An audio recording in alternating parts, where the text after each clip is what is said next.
In a rapidly expanding omniverse of sci-fi content, two Terrans try to make sense of it all. From the latest to the greatest to the most thought-provoking science fiction content on the screen, we bring you Crowded Space Podcast. Okay, welcome to Total Frequency, Guardians of the Galaxy Vol.3, and it's episode 25, and it's been a while. I'm your host, Eric. And I'm your other host, Jared. So we're a little rusty on this, but here we are. Speak for yourself. After a little bit of rest and time to hone my craft, I'm ready. Look at you. Ready to go. He's like, his hands are going up. He's like a preacher, ready to preach. I guess you can make up anything that you want to since no one can see what I'm actually doing. Hey, you don't know I'm sitting here sort. with just PJs on, you know. Yeah, no, I'm excited to be back in the saddle and to be talking about studios. Guardians Galaxy Vol.3. And then again, I'd love to just do a quick recap because Let's in do this like a volume, wiki. In this volume, it really focuses on Rocket Raccoon, and essentially he makes his maker. In the literal sense, in that the big baddie here is the high evolutionary, and essentially the Guardians going up against him and his exploits in the search of finding the perfect species. Yeah, essentially, and create his own planet. Yeah, and then other than that, one of the other notable side things is the recruitment of Adam Warlock's character and him kind of bumbling into their whole. He did bumble. Yeah, I don't know. So that was good, dude. That was short and sweet, perfect. What do you need? You got it. We got Diablo to play. Let's go. All right, no. You need some downtime, some detox. So high notes. Let it roll. You want me to start? Please, my friend. All right. Like mentioned, it was Rocket Raccoon's origin story, and that made my top of my high notes. I enjoyed his story because I don't really remember it from the comics, so it was nice to have a little bit of... I'm not sure if I ever knew it from the comics, actually. Again, I was hands-off Guardians of the Galaxy. Yeah. It was cool. You had them in... Well, I had some of the comics, yeah, but Rocket was more... I think he wasn't like in the series I was into, so... It wasn't much of him in it, so for the origin story, and that's why I was like, "Oh, this is kind of cool." And they kind of mixed it in with the villain in this one in Vol.3. You're up. Yeah, and I have to agree with that point. Had it as well. That essentially it showcased Rocket, which is again he's one of my favorite characters. He's awesome. I was happy for the little bit of him that we got in the Christmas special, and so to get a full dose and showcasing of Rocket is definitely appreciated here. Well, I guess I have to maybe gloat a little bit, and that you and I were fortunate enough to see this particular movie in IMAX 3D. It was awesome. And so, yeah, the special effects really didn't disappoint. And I thought it was a good mixture of good use of depth perception. And it added to the story. It wasn't just a lot of special effects for the sake of special effects. Everything I thought really worked well with the story, just in general. And so, though we did talk about this a little bit before, the 3D fatigue that like halfway through, it's like, wait, it's the 3D is just not cool anymore. I'm now used to it. Like cutting edge 3D. I feel like it was like in the 70s and 80s. The 3D was the thing. An hour later, yeah. So, yeah. How long was the movie? Long. What really? It didn't feel that. It didn't feel like Wakanda Forever long, but. Yeah, it was. No, it was just enough. I thought the pacing was enough that I didn't have to squirm in my seat. So I'll toss it back to you, sir. Okay. Well, since I'm such a old school Stallone fan, I liked him as Starhawk. He returned in his position as the leader of the Ravagers. I'd say in a cameo. He didn't really do anything in substance. No, but he did a good job. I thought it was good. Yeah. Oh, hell yeah. Yep. Agreed. So I want to give him a high note for that. Well, I guess along the same lines, I was a huge fan of Nathan Fillion's character here, where he's heading up essentially commanding one of the enemy units. And again, it's got a great shtick. It brings like his sense of humor is so good. Yeah, you can pull it off. It's just like it's so funny. Yeah, for me, that's the right of kind of silliness in a movie that I like. Thor, that last one, Love and Thunder, just went over the top. It was too silly. It didn't take itself seriously like ever. So then why should I? Yeah. It seems like there was almost no stakes in that whole movie, and then they didn't make that mistake here, luckily. No. I was a big fan of that. Yeah, absolutely. So, how about some more high notes from you? Groot's evolution, how he looked a lot better than he did in the Christmas special, where we thought he was, cardboard and duct tape. Yeah. Well, luckily, the people let B probably Gunn himself listened to our podcast, took some notes, and really, James Gunn, thank you for changing Groot. Well, the way that I see it, they should be thanking us. We're really doing the heavy lifting here with these notes, so it's not like we're getting paid for it. Just some free tickets to the opening show next time, guys. That's all we're really asking for. Okay. Well, we'll get to the low note on that. And so I'm going to piggyback on that again beautifully. Is a minor spoiler is that we actually get to hear we understand Groot in the end.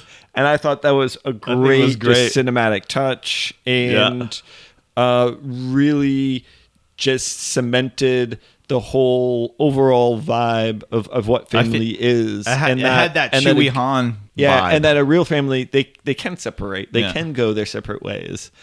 So I do think this is a clever graduation kind of time movie that it's still in the theaters now, where people are parting ways. Like, we still are a family, but we've got our own paths to take or whatever. And definitely. So that, I guess I'm doubling up on high notes for me. There is that just the overall message of the whole movie I thought was really good and a nice spiritual finish to this trilogy, and it really outshone Volume 2, right? I mean, Volume 3 I think gives Volume 1 a run for its money, but Volume 1 just treaded too much new ground and introduced the characters in a way that they never can again. So absolutely.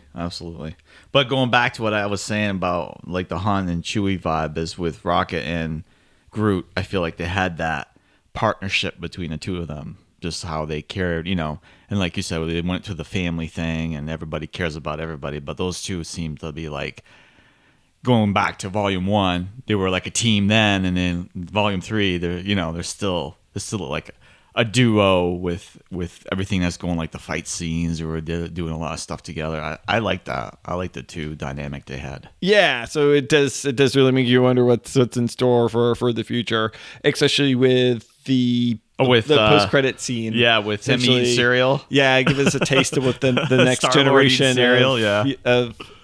What did you say? Star-Lord was eating cereal. Is that the one you mean? Or oh no, that was great. No, when you get a glimpse of the new team, Titan size Groot and his adult form, and the whole team, the whole new team with Rocket in charge. Right. Yeah. So. I've been hogging it. What? That's it. That's it for you. Well, I guess we'll I got one more, but go for it. But I kind of meant to bring this up with the special effects. There's kind of this big fight when the team gets all back together in the corridor. That's he's like ding ding ding ding ding ding ding. That's what I was just gonna say. Nice. I love that fight scene, dude. I love that fight scene. Again, it was so good. That's just dumb luck. That's when I took my 3D glasses off for a while. Right before that, to get your cleanse eyes, my palette, and enjoy the 3D again. Oh, it was so good. And so I got, even though it was late in the game, I got to really feel the full 3D ness of it. And so again, it was just a great fight scene, super choreography. Even though it was, epic and legendary and the things that were going on, it was all kind of believable. They didn't really, jump the shark too hard. Yeah. And I love that it was a perfect pace, and it was all like they all had a showcase of their abilities in that fight. It was really good. It was really well designed, that a battle scene at the end there. That's one of my favorite scenes in all the whole movie, is that one fight scene. Yeah. Yeah. That was a good one. Stole it. Shake my fist at you. Great minds think alike. You had your chance. Sorry. You did give it to me. I'll rapid fire off the rest of mine then. Just in general, there were some scenes that gave you kind of all the feels. Yeah. And I appreciated that. They were able to pull on the heartstrings. Sometimes maybe a little too much. That's the low note part. We can hit that in the low note. Yep. And there's this great scene where Rocket is still growing up with a high evolutionary, and he finds the fix to one of the cloning programs or whatnot. And I thought that was a great show of Rocket's talents and how smart he is. Yeah, that he's behind he's that gruff, like badass, exterior. He's really a brainiac. Like Reed Richards style a little bit. Yeah. I'd say more. Well, I'd say more Tony Stark level. Let's get out of here. Engineering kind of smart. No way, that was genetics that he was doing in there. He figured out genetic the code. Engineering. Nobody can touch Reed Can't Richards, catch man. me. I'm the gingerbread man. I'm the elastic man. I can move around till you can't catch me. All right. Well, I guess all of this moping bitching sets us up for the low note. You want me to start out? Yeah, you got it. I got the animal. It wasn't really torturous since they were digitalized, but that really bothered me when he did all this stuff on like his friends, like Rocket's whole scene. Whether he gets animals were harmed in the making of this movie. In my soul, in my soul, they were harmed. It was tough, dude. Maybe that's the place where it hurts the most. It almost goes into static mode for me. It was tough. It was tough for me. But I get it. They wanted to set a tone, and they did set a tone. Maybe a little overboard, a little too much, but yeah, the rabbit was a little much. In terms of this is mutilation. I don't really see how that is enhancing the rabbit in the way that you know. Honestly, they couldn't even. They didn't even have to have the weird rabbit spider robot mechanical leg thing. Yeah, it was a little. Yeah, I don't know if that's from I the like comics to like you, but you're kind of creepy, man. You're still a little creepy. Yeah. I like to feel for you, but Well, that's why I had so much to add on to it. That was my top one. That was one of yours too. That was my top one as well. I was also in like my news feed. I also saw some articles where people were complaining about it online as well. I think they went in a little bit too much into it, but I'll go in. Gamora 2.0. Don't care if she's in there. I just didn't like the new Gamora. The future girl. Oh, you want her? Yeah, I was not a fan of that character at all. Honestly, they could have just left it out. I just feel like the character kind of dragged it out a little bit. I like the Nebula relationship. Their excuse for dragging her along and her kind of weak sauce. Their relationship, was a little strange, but I do like that it wasn't where they left it, and that it was a learning lesson, attempt. And that's like, hey, we can be okay with each other, but that's love. Sometimes that's what makes it special, is that it is unique. So and I think it lost. I was okay with what they. Thing. What's that? It lost its thing when she died in Infinity War. So I just thought they should have went with the Nebula. Kind of, you know what I mean? Yeah, so. Nebula is fantastic. That actually should have been one of my highs. Yeah, I left her out. Tiptoe back to high. Nebula's character, brilliant. Yeah, other than, I guess for a low note for me, was that her arm was a little bit too much of a Swiss Army plot fixer device. Like, we need a arm. We need a go gadget. Right? Every time we need a shuttle. Come on, get your arm working. Hop in. Yeah, I don't know why that arm was a little bit much. My other one was the music. Just didn't hit it for me. Like the other two, volume 1 and 2, music was like, spot on. Oh, when I said that this was better than 2, that included the music. Really? You liked it better? No. Mm-hmm. Also, the homage that they ended on the song from the first, that was really appreciated for me. So, but the music, I didn't like it that much. That's just me. No other lows. Oh wait, no, that's static. Never mind. Well, for me, actually, the high evolutionary being such a wuss was kind of a low note for me. And again, I guess I really appreciated that they didn't drag on the kind of final fight scene with him, because they had other loose ends to wrap up and all that. But for the most part, that Rocket, maybe it was just hubris that he let his guard down and never thought he thought he was a god in comparison to Rocket, so that's why he would never expect an attack, and why he was so easily. He did own his ass in the beginning, right? Well, both times, really. Yeah. Or, well, maybe his buddies came to help him the second time, but after that it was... Anyways, that was kind of a little bit of a low note. I think they wanted to wrap it up. Like, we already spent 20 minutes on the first time when his face got really messed up, but Rocket get the drop on him and got his taste for blood. He's been a warrior ever since. So... Rabid raccoon. I'll let you... The static. Roll up some static. Cosmo, the dog. Female. Should be a male dog. Again? Oh, jeez. Just get on sorry, with dude. it. I'm sorry. It's set up that way. There's no explanation whatsoever. I do know why. No explanation. So, the original dog that was sent and based by the Russians was female.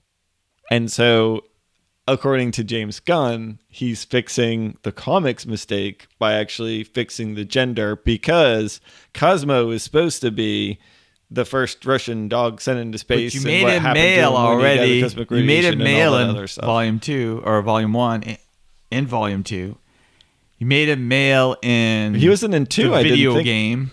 Yeah, and Dan, I thought. But anyway, that's the static. That's my static. That's why I'm sticking to it.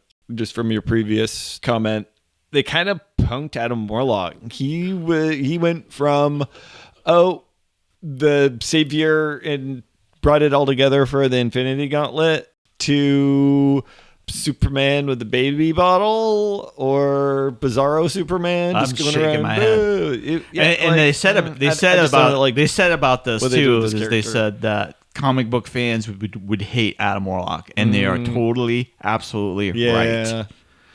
They hated the character. They should have had him in there for 2 minutes. I like that they ended up adopting him into the family or whatnot, and he was kind of a lost soul, and he fit in perfectly.